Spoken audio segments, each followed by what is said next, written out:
Britain is in a housing crisis. When I complained about the rent going up, they said if I didn't, I'd be evicted. With rents and house prices so high, many people can't afford a place to live. There is so much to cover that it's completely overwhelming.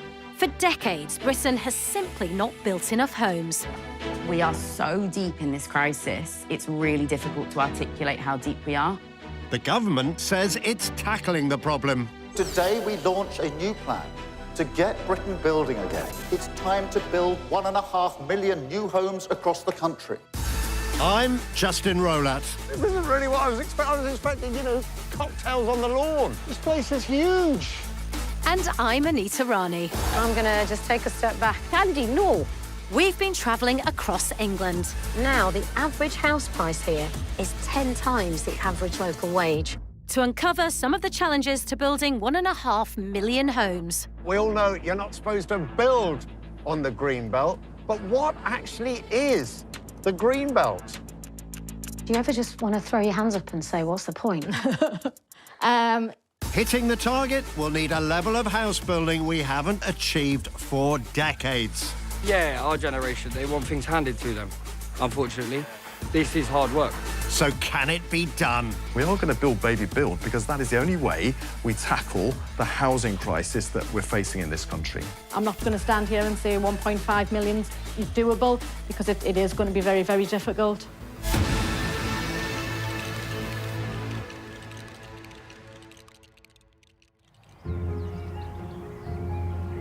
Deep in the English countryside, I'm heading to a place that's key to building homes and helping solve a housing crisis that has been brewing for decades.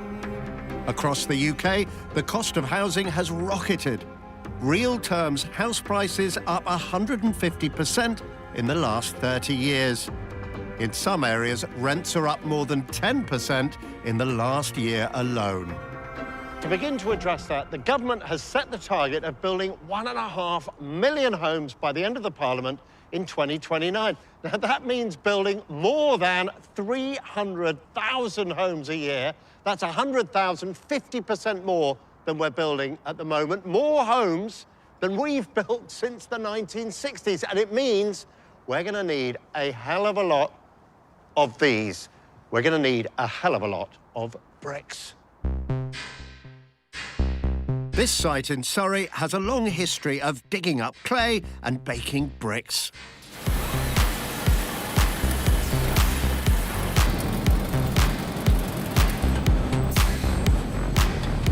It's like a handful of... Whoa. Yeah, so it's like almost like little scales. Yeah. I'm gonna have to say, Simon, it looks a bit like mud. That's all we do. We brickmakers, we dig mud. Dig mud and make it into bricks. We shape it into bricks, we dry it, and then we fire it again. Can we touch it? For the sake of that, we could touch it. That's right, yeah. Just feel it as it... Very smooth. Oh, like cheese cutters. So the wire's cut through it and then it spits it out. That's it. This factory churns out 100,000 bricks a day. So it's very delicate, isn't it? I do like watching it. I like to watch the robot work. We make more than 1 billion bricks a year in the UK. And you should be able to break that now, I would guess. Yeah. So, that was a perfectly good brick until a minute ago. I think we found the problem in the house, in short. Finally, the bricks head for the kiln. So you can really feel the heat coming off here. Seriously, I mean, too hot to touch. Oh, wow. It's almost molten at that point. It's that hot. Yeah, they're at 1,000 degrees there, so. And that's what it takes to make a brick. That's amazing. To reach the government's target, building materials manufacturers will have to significantly ramp up production. As a materials producer, can you produce the materials needed to build those homes? I think the majority of construction product producers within the UK and the near continent that supply the UK market would be capable of ramping up to that. But even if we can make enough, there's a problem for the government's target. In the last 5 years, the cost of making things like bricks has gone through the roof. It's one factor that's pushed up the cost of building new homes. And we've seen energy costs rise. What effect does that have on your brick business? That significantly increased the cost of production. There's no way around that, you know. We can't produce bricks using less gas. We are running them as efficiently as they can be. So all that does is put pressure upwards on your production costs. The prices of most of the components that you need to build a house will have gone up over the last 5 years.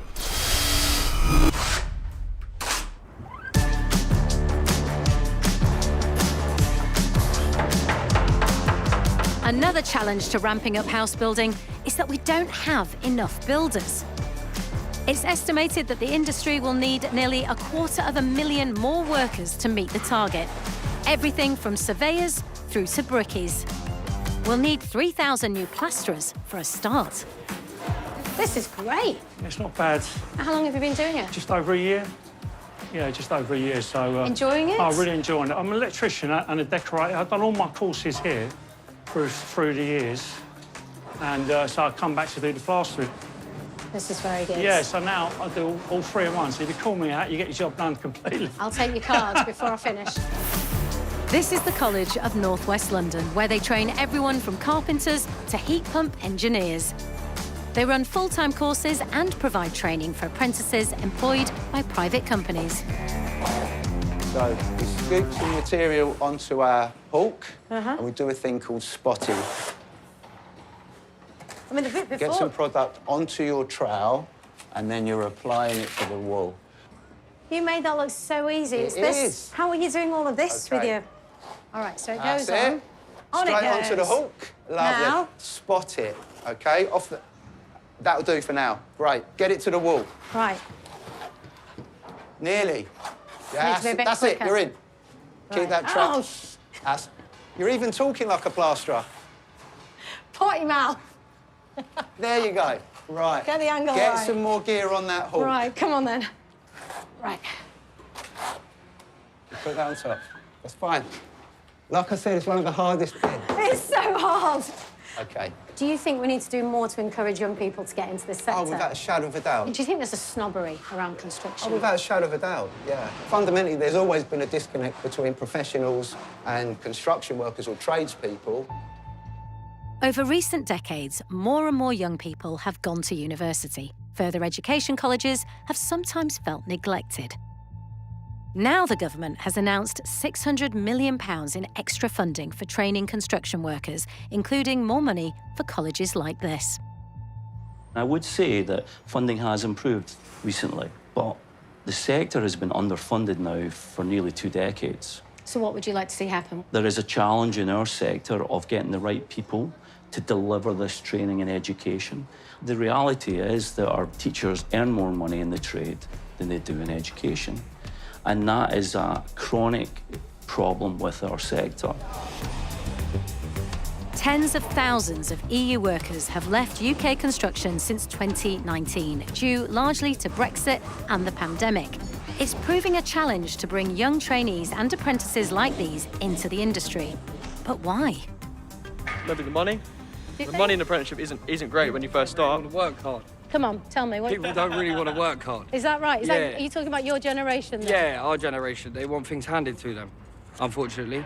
This is hard work. Some people, they don't want to think for themselves. They just want people to tell them what to do. Oh, could you just copy and paste this? Or could you go and do this? Office work. Yeah, office work. Easy stuff, innit? Do you know what I mean? But this, you have to use your own brain. You have to think. You have to work things out. You have to pre-think. Neil Jefferson is the chief executive of the Home Builders Federation, which represents private house building companies. Essentially, we're losing capacity, not gaining. The numbers are going in the wrong way. But we have got this ongoing issue, which really comes from the fact that we've got an ageing population out on site, with more than 25% of our current workforce being aged over 50. Well, hold on a second. Only 38% of construction companies take on apprentices. If there's a skills shortage, it's because your industry, your members, aren't doing enough to create the next generation of construction workers. I think there's a lot going on to attract new young people into the industry. There's a lot of our members are working on a variety of schemes, working with local colleges, setting up skills hubs to train people close to existing sites. So there's a lot going on in terms of getting the pipeline going. While the industry tries to ramp up construction for the future, today's young people are feeling the impacts of the housing crisis. Londoners, like the students and staff at the college, face average rents which are 42% of average wages. There's the rent, there's council tax, there's your student debt, there's working tax, you have your water bills, your gas bills, your electricity bills, and there is just basic needs and necessities as well. So there is so much to cover that it's completely overwhelming. How do you feel about one day purchasing a property or getting onto the housing ladder? Currently, I'm trying to save up to, try get a mortgage and stuff. But how's that going? It's pretty expensive with the cost of living in, especially in London.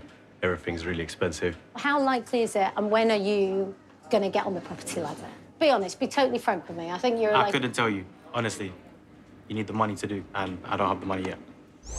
In my lifetime, the discussion of the housing crisis has gone to a worry for the people over there to pretty much everyone knowing someone that's struggling to pay their rent or can't get on the housing ladder. I think that's the biggest misunderstanding in this country of the housing crisis, that it's a crisis reserved for the poorest people in insecure jobs. It's not. There are professionals up and down the country that are struggling to pay their rent. You have people that are earning a living and they still can't afford a home. That tells us that our homes are completely unaffordable across the country.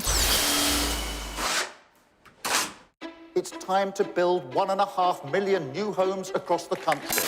Opportunities for first-time buyers in every community. The 1.5 million homes target for England was at the centre of Labour's election manifesto. Scotland, Wales and Northern Ireland have their own ambitious housing targets. The then Deputy Prime Minister, Angela Rayner, was given the job of making it happen. Well, I've got 1.5 million homes being built. Until she had to resign because of her own personal housing crisis. And now, new Housing Secretary Steve Reed has enthusiastically picked up the baton and a big red hat with a slogan. Build, baby, build. Just build, baby, build.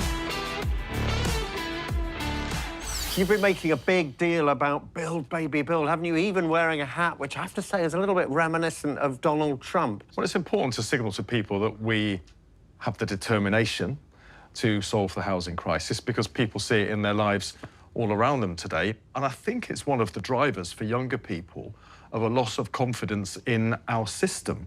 Because, I was able to buy my first flat in my early 30s. Young people today cannot because the costs are out of reach for them. And that, at least in part, is because the supply of housing fell off a cliff. We are going to build, baby, build, because that is the only way we tackle the housing crisis that we're facing in this country.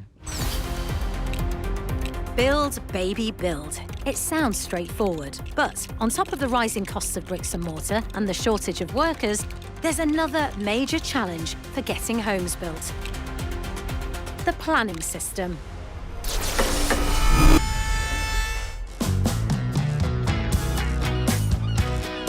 South Tyneside on the North Sea coast is home to around 150,000 people. Hello, Anna. Hi, Anita. Nice to see you. You too. Anna Dixon is part of the housing team at the council. They're proud of these new homes on the site of the old docks. I think it's taken us a long time to get here, but actually now we can see people kind of living their lives within these gorgeous homes. I feel kind of there has been an accomplishment there. But Anna and the team have got a lot more work to do. They've struggled to build enough new homes. The borough has missed its housing target set by the government every year for the past 8 years. At this moment in time, we're not meeting our housing delivery test. We've almost got a backlog of housing needs in terms of meeting our residents' requirements. Unfortunately, we see a rise in homelessness. We see a rise in people leaving the borough to live elsewhere, which obviously has an impact on our ability to provide workers. And it's not just housing. They need to make sure the area has everything it needs. We want to develop a community that has the right levels of schools and doctors, all those other things. Housing shouldn't just be a numbers game. We're trying to develop communities here. The council's already had to work out where 3,500 new homes could be built over the next 15 years. This goes into what's known as a local plan. It's the first stage of the planning system, and it's a legal requirement for all councils to have a local plan in place. This is our draft local plan. As you can see, this is the borough of South Tyneside, in which we've identified suitable sites for development. And that has looked at housing needs, you know, the communities, social needs, employment needs, and trying to balance all of that within a very small geographical area is obviously a challenge. Making the plan involves consultation, a lot of consultation. We've got the likes of Sports England. You know, some of these green areas are playing pitches. We have Natural England. You know, we've got a beautiful coastline. Certainly they would have something to say if we started building into this area as well. But that's just the start. Local planners may also be legally required to consult neighbouring local authorities, Homes England, the Environment Agency, Historic England, Highways Authority, utility providers, National Health Service, Police and Emergency Services, Civil Aviation Authority, Marine Management Organisation, Office of Rail and Road, county councils, local enterprise partnerships, local nature partnerships, local residents and community groups, parish and town councils, businesses, developers, landowners, voluntary organisations. And that's before they even think about education services, accessibility advisors, wildlife trusts. And the documents go into hundreds of thousands of pages. I'm looking at a lot of paperwork here. Yes. Is this all of it? No, this is a drop in the ocean, really, but this just gives you a flavour. What's this lovely looking pile here? This looks like a lot of reading for somebody. Yes, and it was. Part of the statutory process is obviously we must engage with the community. This is what we've received back in terms of representation and responses to that consultation. Earlier this year, the draft plan went in front of all the elected district councillors for approval. It's flawed, it's wrong, it's undemocratic, and nothing will change because your government will see to that. After a 3-hour debate, the plan was defeated. Campaigners celebrated. The Labour-run council voted for the second time to reject its own planning team's local plan. This leaves the borough with a local plan that's not been updated for the last 17 years. Now, the government has stepped in and forced the plan to the next stage, to be scrutinised by the Planning Inspectorate, an independent government agency. If they approve it, it could go ahead despite the local opposition. How far away are you from getting this signed off and being able to get on with it? If we get approval from the planning inspector, we're looking probably the back end of 2026. Right, if you get approval. If we get What approval. happens if you don't? Back to the drawing board, probably. Meanwhile, the government, in its drive to build more homes, has changed the targets. The target in South Tyneside has doubled from 309 to 623 new homes a year. As soon as this is adopted, then we'll have to start looking for sites for the future, and that'll be a higher target that we'll have to meet. So you've got even more houses? More houses, to build. yes. And are you getting help with that? Is the government providing you any help to make sure that they're met? Certainly there's new legislation in the offing. However, that might take some time. You know, we need houses now, and we need to get some of these sites developed. Anna, do you ever just want to throw your hands up and say, what's the point? You know, you come in with a smile on your face every day and hope that you're doing the best job you can. 1.5 million houses by 2029. Do you think it's doable? I think it's certainly challenging. I think we are seeing investment. It's not going to be without its challenges. I'm not going to stand here and say 1.5 million's doable, because it is going to be very, very difficult. It's not just South Tyneside. Across England, fewer than a third of councils have an up-to-date local plan. The government has now promised to get tough and force all councils to agree a local plan. Paul Cheshire is an economist who's given advice to governments on planning policy for decades. Surely the government could just say to local authorities, listen, you guys, you have to have a plan. There's some kind of penalty. If you don't have a plan, you know, we're going to penalise you. They do say that, but they don't penalise them, one. And even if you did, you've got an underfunded planning system. We've made that process hugely overcomplicated. So it would take years for that to have any impact. How on earth are you going to get 1.5 million houses built if local authorities don't even have a local plan in place? The previous government allowed this situation to develop, where you've got the majority of councils without a local plan. Well, you've been in for 15 months now.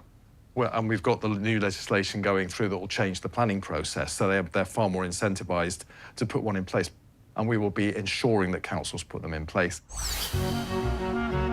Back in South Tyneside, I want to find out what's behind the objections to the local plan. Hello, Diane. Hiya. Nice to meet you. You too. Nice to meet you. Right, lead The most controversial part is the proposal to build 1,200 new homes in these fields, next door to an existing housing estate called Felgate.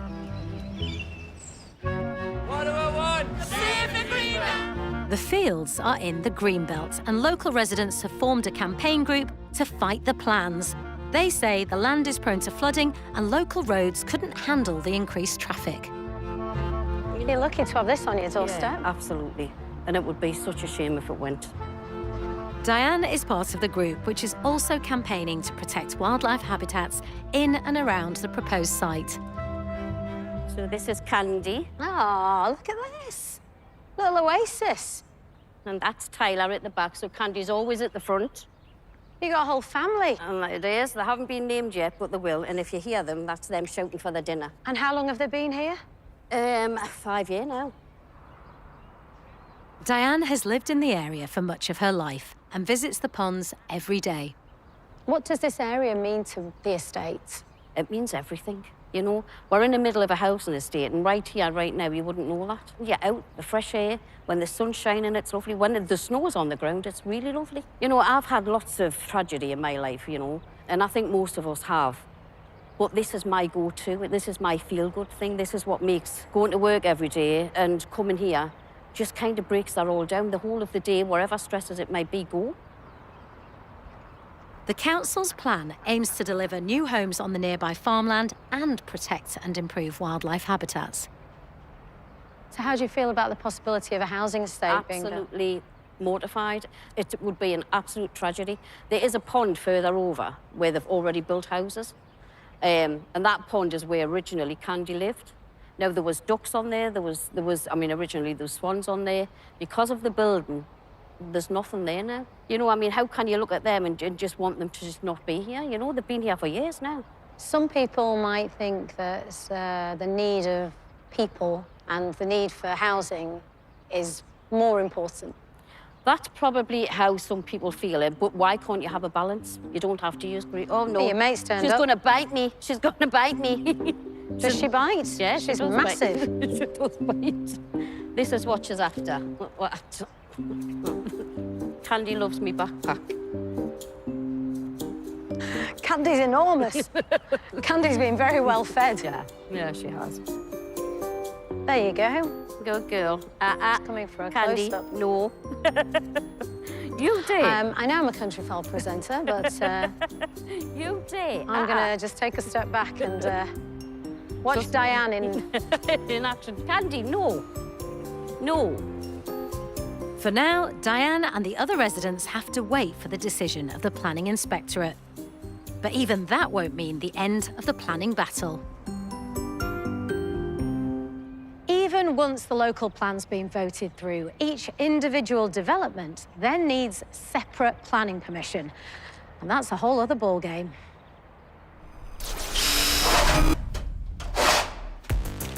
When it comes to getting planning permission, the system in England is in crisis.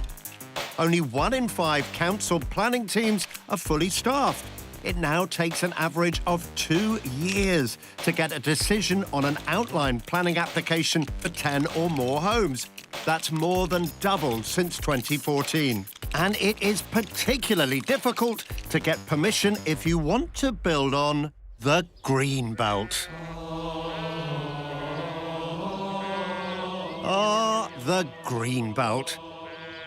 That great protector of the British countryside. We've all heard of the green belt. We all know you're not supposed to build on the green belt. But what actually is the green belt? The first green belt was created in the 1930s when cities were rapidly expanding, threatening to sprawl out into the countryside. Protective green belts surrounding many towns and cities have now grown to cover 13% of England, where the bar is extremely high for getting any planning permission.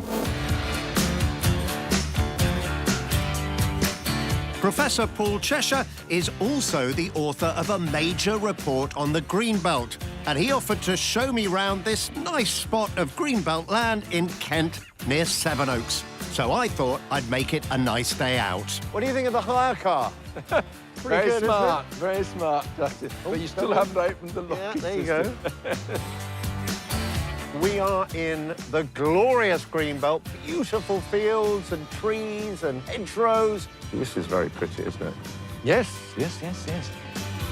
But it turns out the Greenbelt isn't always very green.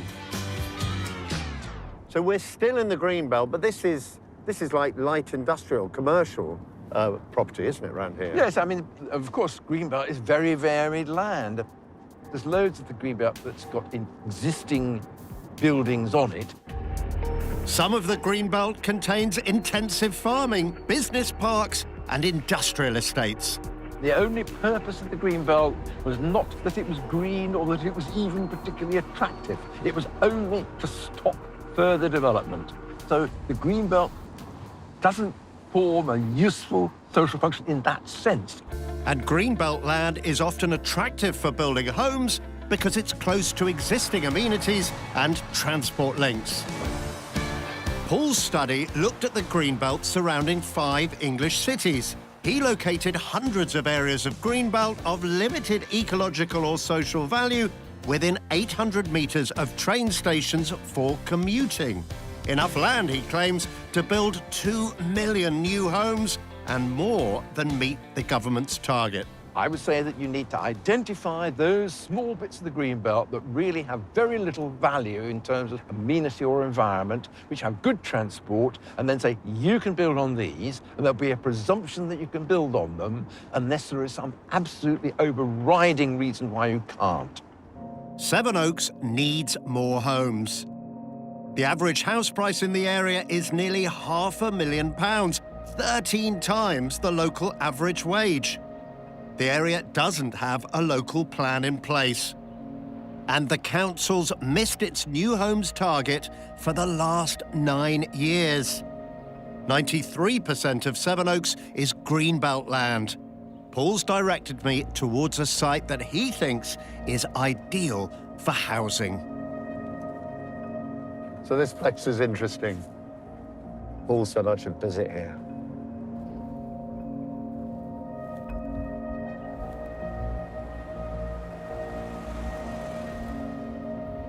Justin, pleased to meet you. Hey, Ben. Hey, this is pretty cool. Yes, so welcome to the Broke Hill Golf Course. Ben Gearing is a planner for a private developer. So this is the former Broke Hill Golf Course, just under 60 hectares, so a large site. 60 hectares? That's quite big. Big area, so lots of opportunities to do lots of good things here. Build loads of houses? Build loads of houses, country park, new primary school, retirement village, a bit like the Thursday Night Murder Club, so yeah. You make a good case, Ben. You're selling it to me. Well, come see the clubhouse. I'll show you some more. So just through here? Yes. There are a dozen other golf courses within a 6-mile radius of here, so the area isn't short of them. This one has seen better days. It closed in 2017. This leads through to the clubhouse. It's not, but I have to say, this isn't really what I was expecting. I was expecting, you know, cocktails on the lawn. The site is just over the road from a railway station in London's commuter belt. Ben spent months assessing the site. and writing a proposal for planning permission to build 800 homes, a school and other amenities. We then went forward with a planning application. Very difficult to get planning in the Greenbelt. You have to have very special circumstances to release land for housing, even if there was a large housing need, as there is in Sevenoaks. Put the planning application in 2019. That was refused in early 2021. So you were not back? We were not back locally, because yes. this is Greenbelt? Because it's Greenbelt, yes. The local council's decision was supported by the Independent Planning Inspectorate. Now, the government has changed the rules a bit. It's come up with a new concept, grey belt, low-quality greenbelt land that can be considered for building homes. So Ben's trying again, hoping the council will agree that this site qualifies as grey belt. We believe this site can meet the criteria of grey belt in national policy, and alongside that you have to meet something called golden rules, which are requiring 50% affordable housing, upgrades to local infrastructure, so cycling, walking routes, things like that, and also delivering high-quality open space, which we will deliver as part of the scheme. Do you think Sevenoaks are going to say, all right, Ben, build your houses? It's never that easy, but if only it was. But I think we have a far better policy framework and foundation to build on than we did previously, where it was far harder. So, Ben, will the government's changes work? The work the government are doing now on planning reform and the changes being made, the impacts of that are over 5, 10, 15 years, not in the first year or two. Big or controversial planning applications, including building on the Greenbelt, are often decided by local councillors on planning committees. And there's scepticism about how big an impact the new rules will have on their planning decisions. It will still be a local decision to determine which areas are grey belt. If the grey belt had been defined in a legally watertight way as identifying this type of land everywhere that it was relevant, then it would have been cut and dried and you could have built a lot of houses. But they didn't do that. They left it to the fuzziness of the planning system and therefore to local lobbying and the process, and it won't happen.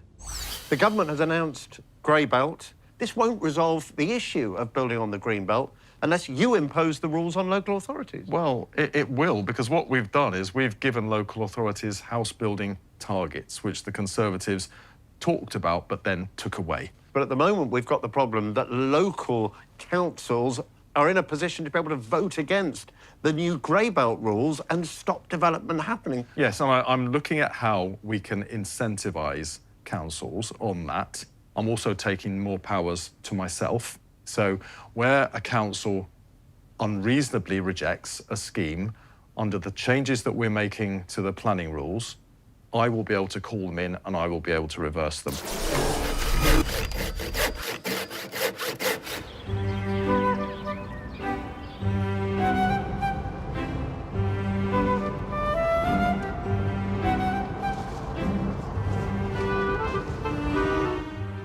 Another challenge for the government is balancing the need for new homes with all the other things it's promised to do. Like, for example, cleaning up polluted rivers and waterways. Hey, Debbie. Hello, lovely to see you. Yeah, lovely Thank part you of for the coming country. It's down. so beautiful. Yeah, well, welcome to the Solent. Should we get on the boat? Yes, please, yeah.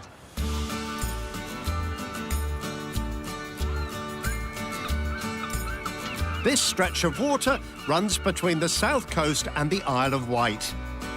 Debbie Tan runs the Hampshire and Isle of Wight Wildlife Trust. So we are on the New Forest coast. It's part of the Solent, so it's a nature reserve, highly designated under European legislation and just really, really important for all sorts of wildlife. We've got some black-tailed godwits, we've got curlew, we've got redshank, and actually in the winter we get hundreds and hundreds of these birds. It's a real spectacle. But this internationally important wildlife site has a serious problem. It's clogged up with green algae. So you can see, that's the kind of green sort of scum that you can see. Yeah, or absolutely. mat, you might call it, on top of the mud. It chokes the mud, it covers up the mud, it stops the birds from feeding. So you can see it kind of growing up the edge, it kills off the natural vegetation, And the roots of that salt marsh vegetation hold the mud in place. And so once that's gone, So you they lose start the to erode, and that's causing a real problem here. So it's affecting the wildlife and the soil and then washing away the salt marsh Yeah, as well. So it's indeed. really, really changing the ecosystem, Yeah, isn't it is. The growth in algae is caused by too many nutrients in the water. These nutrients are chemicals containing nitrates and phosphates. Many come from household sewage and fertilizers used on fields. They wash into rivers and out into the sea. So it is naturally occurring, but it's growing much, much faster because of over-fertilisation from too many nutrients. What's all this got to do with house building? New homes mean more sewage, which can mean more nutrients in the water. Since 2019, there have been rules which mean housing developments in affected areas need to take account of this. Before they can get planning permission, they need to prove they won't be adding to the nutrient problem. It's called nutrient neutrality. Developers blame it for blocking house building in areas across England. And it appears to have made an impact. In the 3 years following these new rules, Southampton missed its housing delivery target by 50%, and in nearby Portsmouth by 74%. Developers were frustrated, planning authorities were frustrated, you know, MPs got involved. And so we looked at this and thought, you know, actually it's quite important that we help Natural England to find a solution, because what happens is nature's then called out as a problem. Nature is not a blocker to development. The solution here was for house builders to pay to fund an environmental project aimed at reducing pollution. Hey, John, how are you doing? Oh, Justin, how are This you? is a nice-looking bit of land. It's very interesting, isn't It's it? fantastic, yeah. The Wildlife Trust bought intensively farmed land on the other side of the Solent on the Isle of Wight. When we first got the site in 2022, we did some measures of phosphate in the ditches, and the level was literally off the scale. And all of that, of course, is being washed straight down the ditches and into the Solent. By stopping the use of fertilizers and turning this land back to nature, the Trust is helping reduce pollution in the Solent. We monitor the phosphate levels in ditches now and the nitrate levels, and they're down at 45%. You know, so we're already seeing big reductions. The schemes created the potential for nearly 4,000 new homes. These houses near Southampton are some of the homes that have already been built. But it all comes at a price. The house builders have to pay for it, adding between £2,000 and £3,500 to the cost of building each house. And in areas where there aren't enough schemes like this, some house building is still being held up. Nutrient neutrality has been a massive issue for the industry for 7 years now. It's hugely frustrating. The frustration for the industry is that we are less than 1% per year from new homes in terms of the nitrates and the phosphates that are going into rivers. We want to play our part, but what's been unfair in this is that by a long way, the greater contributor is agriculture and farming, and the smaller builders are having to pay substantial amounts of money to get their sites through planning. Sometimes that's the cost that those sites can't bear. The government says it will unblock the nutrient neutrality bottleneck. And it thinks conservation schemes like the one on the Isle of Wight can help tackle wider environmental concerns and get more homes built.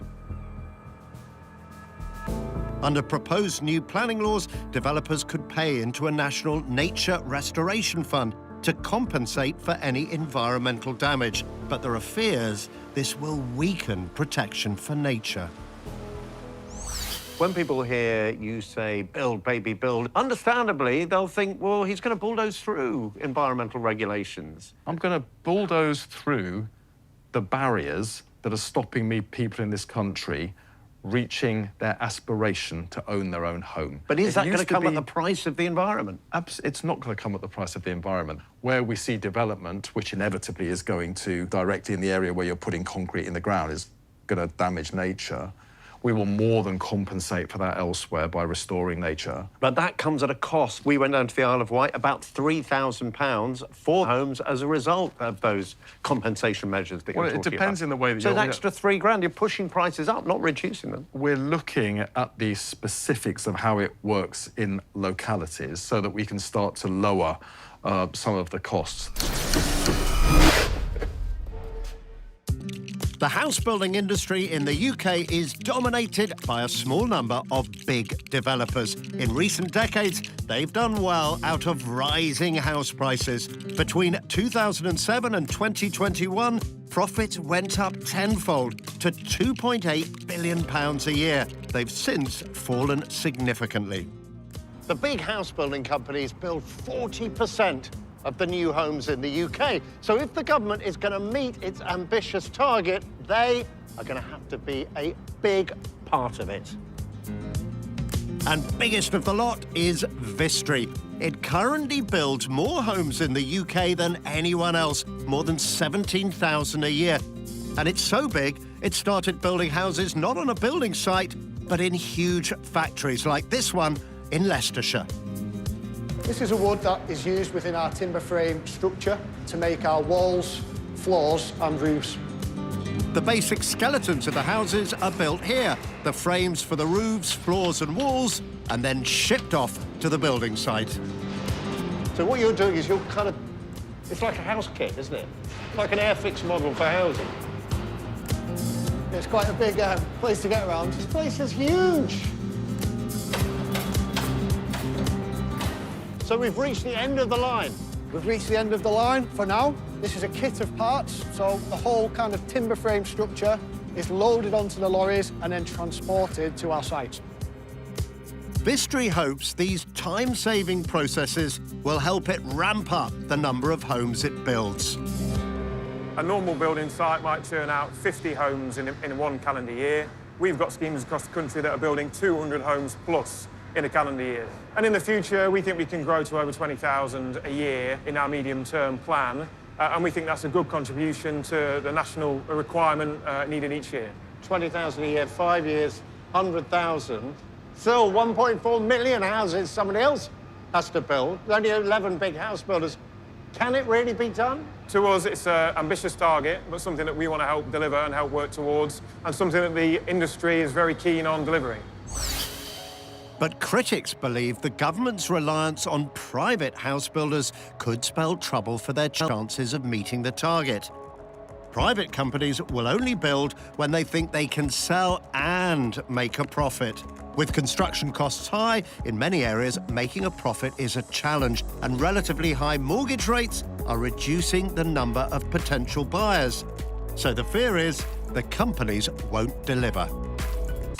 A lot of the current government's policies are premised around private house builders delivering new homes. Now, why would we do that when we're in a complete crisis and history tells us that private developers don't deliver? Unfortunately, consecutive governments of all colours have, instead of siding with the people that need homes, sided with private developers because they've normalised a profit-driven development model.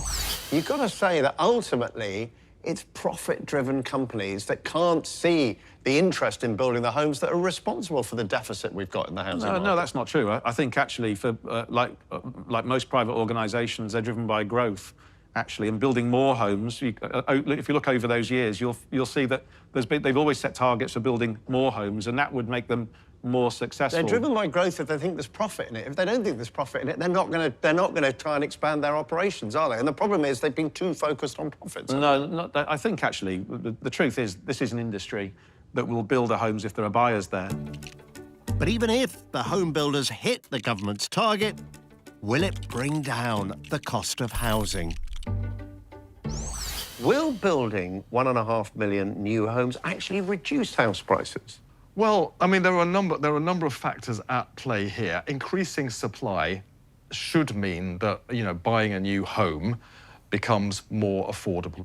But we're also seeing at the moment, for the first time in a decade, wages rising faster than prices. So that's putting more money in people's pockets. So should house prices fall?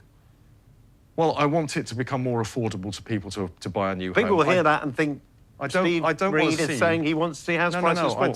I know where you're trying to get me to go.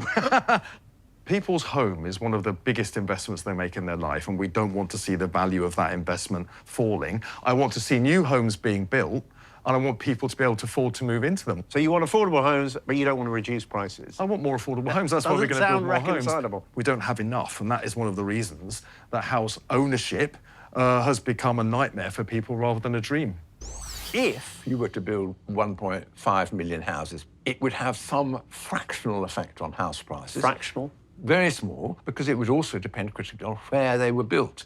If they were built where housing demand was strongest relative to supply, i.e. in London and the South East, that would have a much bigger impact on average house prices than if you put them all into a small ex-industrial town.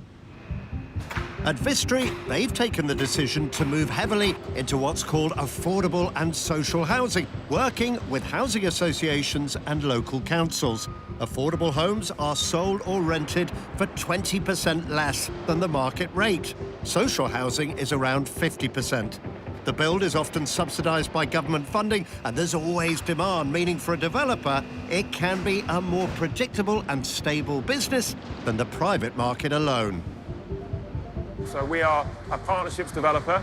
We deliver a hell of a lot of affordable homes. We deliver around 35% of our homes for private and 65% as affordable and private rents. And that is very important to us.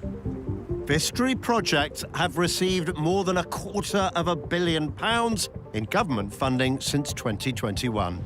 But realistically, you can only build houses if you can sell them for a profit. Also, I mean, in terms of financial sustainability, you kind of have to make a profit in order to do that. Of course, all of us who are operating in this space have to make money, but there is more to this than just that as an outcome.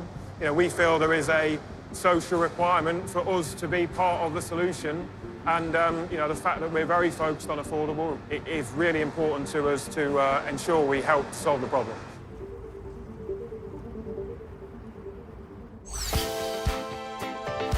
The main type of social housing used to be council homes, directly paid for and owned by local councils.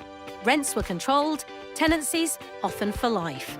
For 30 years after the war, councils built more than 100,000 homes a year. At their peak, in the late 70s, nearly a third of all homes in England were council homes. But then, everything changed. We were elected to extend home ownership, and we gave council tenants the right to buy their own homes. Nearly 750,000 more council tenants have either bought or are buying their homes. The Right to Buy scheme meant that long-term tenants could buy their properties at a discounted price. It's been hugely popular and given millions of less well-off families the opportunity to own their own home.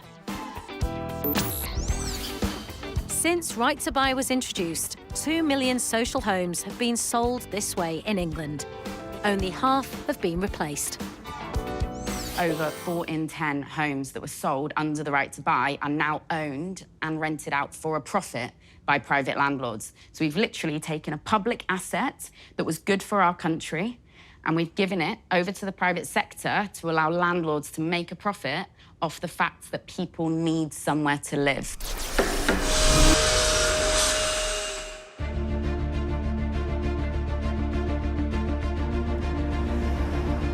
I've come to Stroud in Gloucestershire, where housing is a hot topic.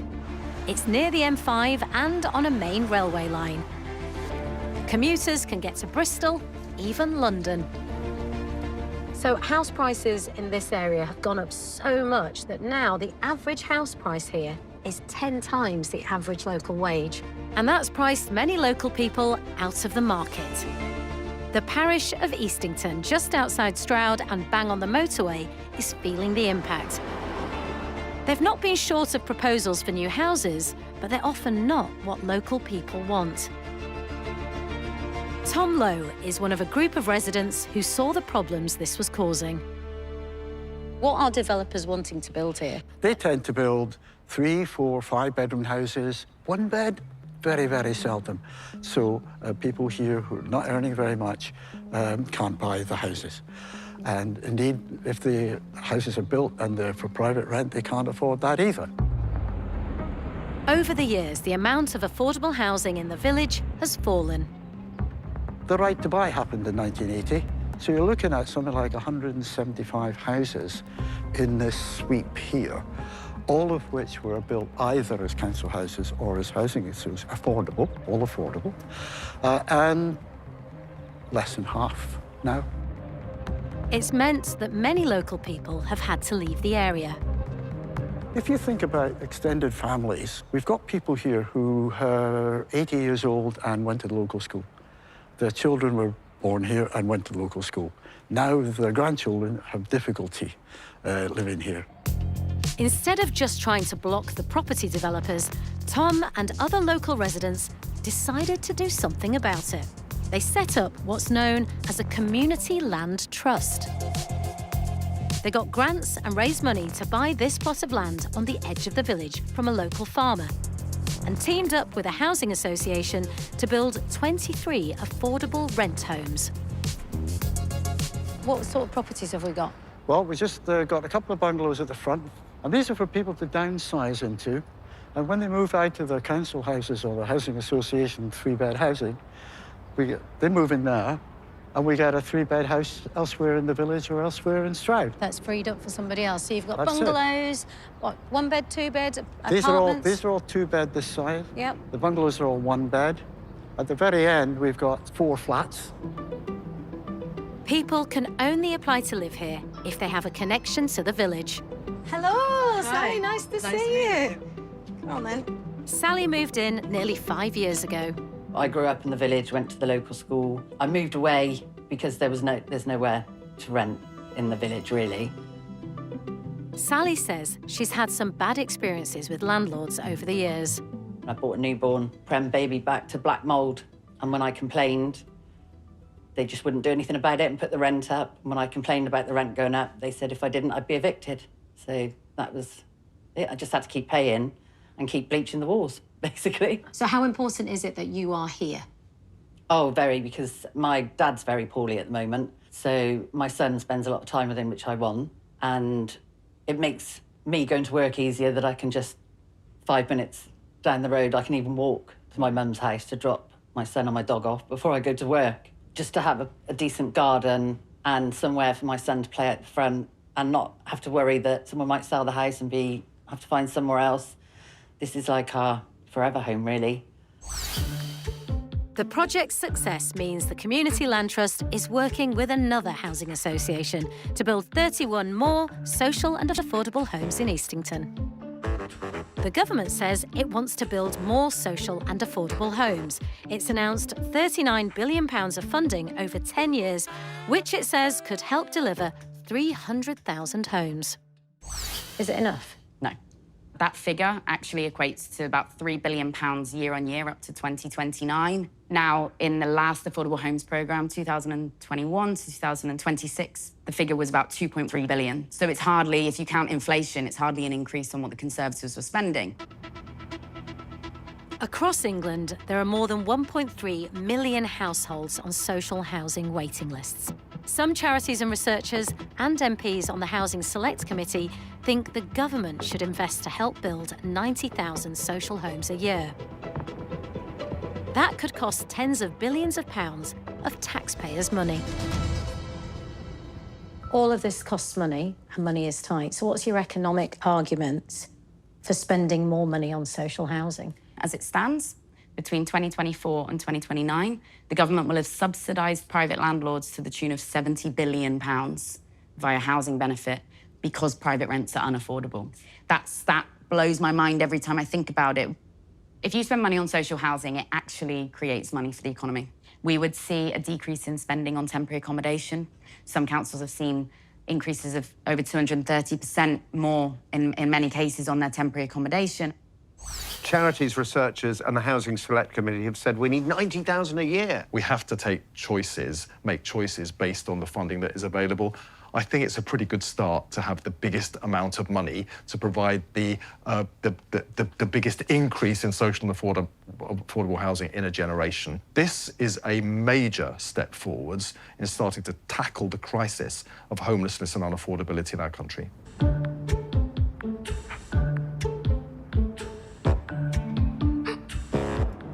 We've travelled across England, speaking to people involved throughout the house building process.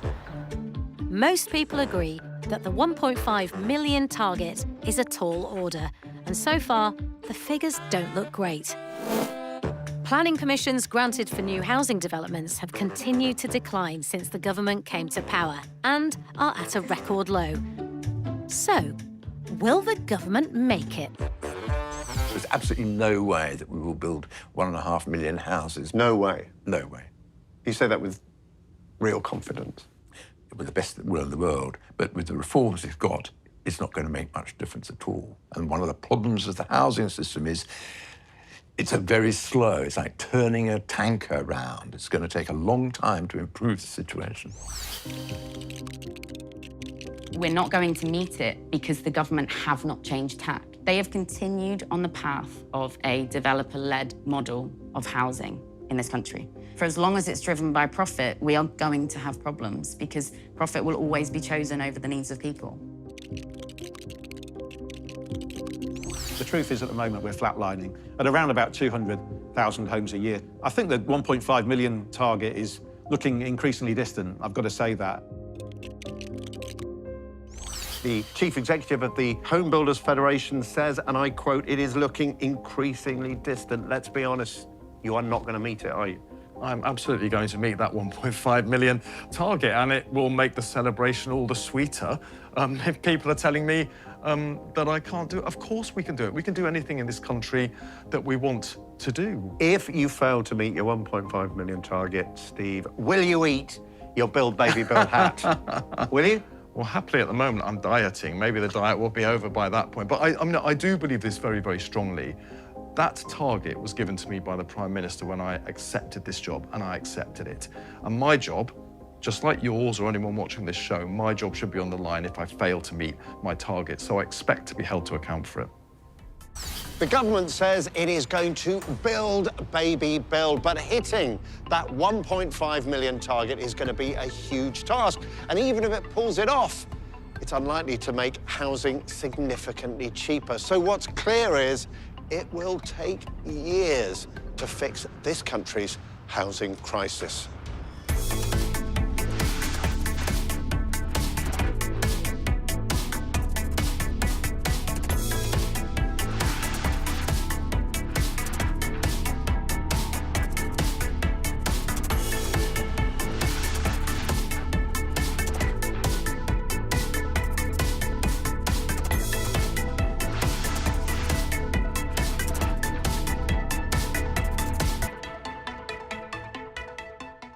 Chances of meeting the target.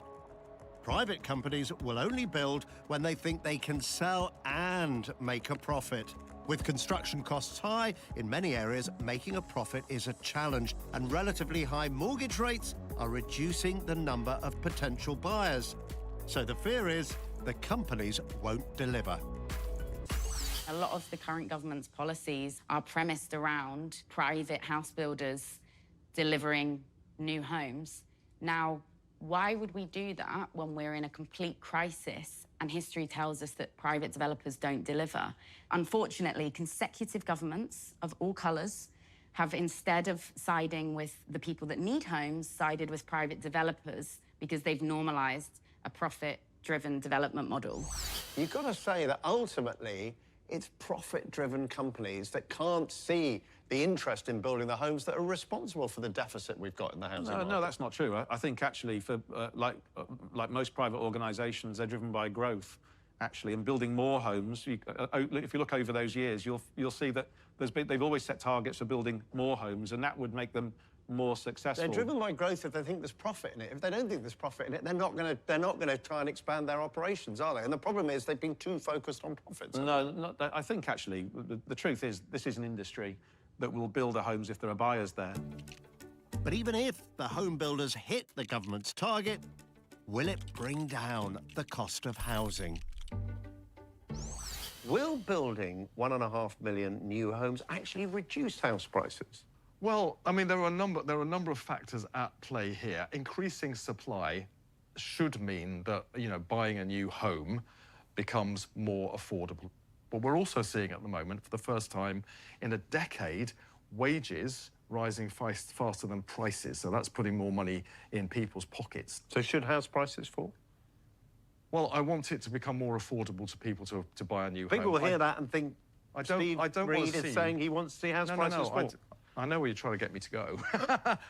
People's home is one of the biggest investments they make in their life, and we don't want to see the value of that investment falling. I want to see new homes being built, and I want people to be able to afford to move into them. So you want affordable homes, but you don't want to reduce prices? I want more affordable homes. That's why we're going to build more homes. We don't have enough, and that is one of the reasons that house ownership has become a nightmare for people rather than a dream. If you were to build 1.5 million houses, it would have some fractional effect on house prices. Fractional? Very small, because it would also depend critically on where they were built. If they were built where housing demand was strongest relative to supply, i.e. in London and the South East, that would have a much bigger impact on average house prices than if you put them all into a small ex-industrial town. At Vistry, they've taken the decision to move heavily into what's called affordable and social housing, working with housing associations and local councils. Affordable homes are sold or rented for 20% less than the market rate. Social housing is around 50%. The build is often subsidised by government funding, and there's always demand, meaning for a developer, it can be a more predictable and stable business than the private market alone. So we are a partnerships developer. We deliver a hell of a lot of affordable homes. We deliver around 35% of our homes for private and 65% as affordable and private rents. And that is very important to us.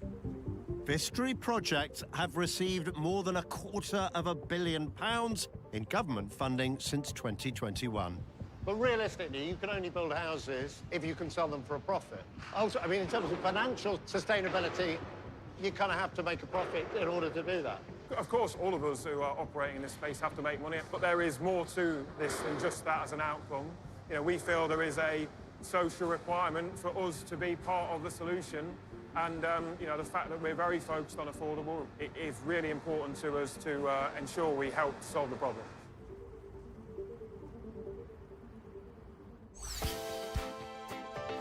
The main type of social housing used to be council homes, directly paid for and owned by local councils. Rents were controlled, tenancies often for life. For 30 years after the war, councils built more than 100,000 homes a year. At their peak, in the late 70s, nearly a third of all homes in England were council homes. But then, everything changed.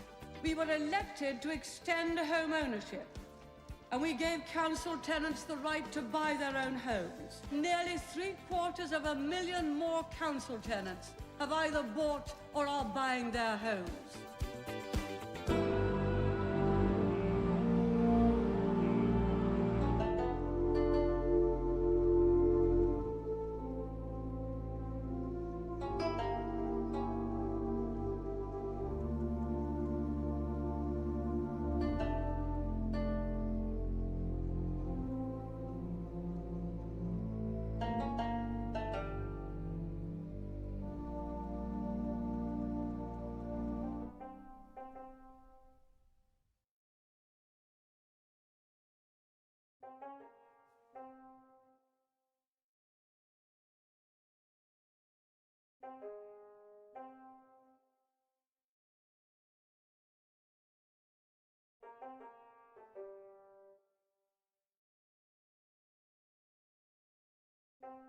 I've come to Stroud in Gloucestershire, where housing is a hot topic.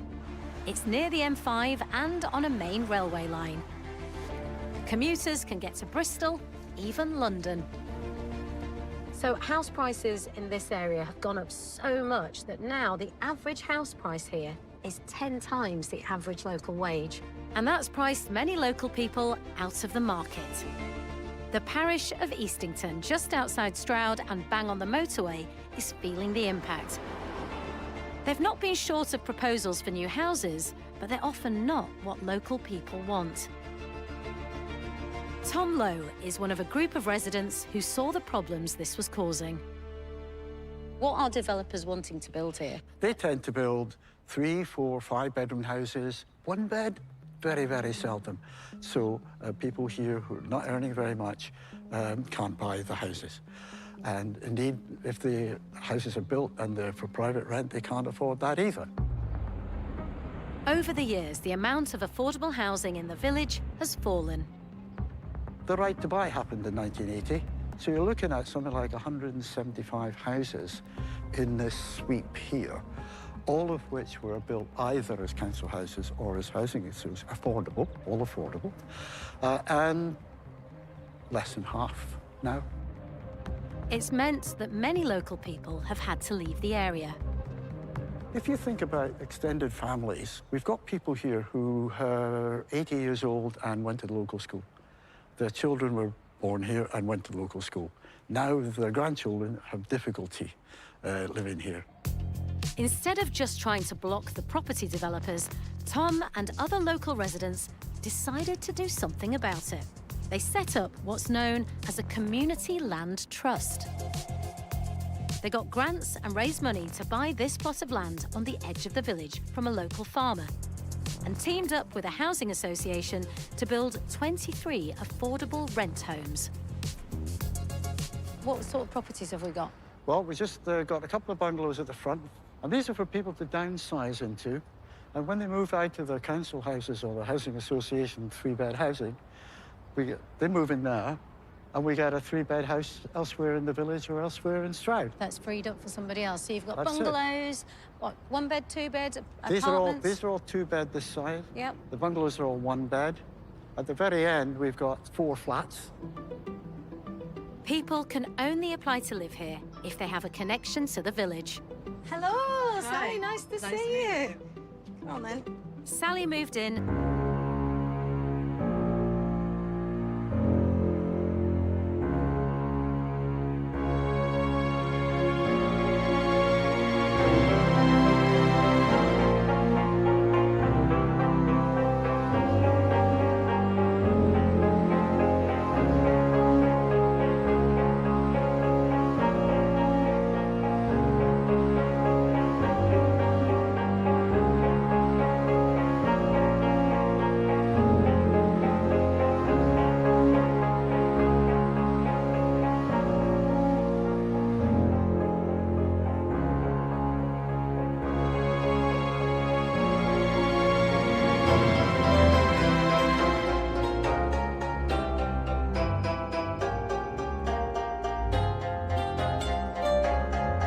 worry that someone might sell the house and have to find somewhere else.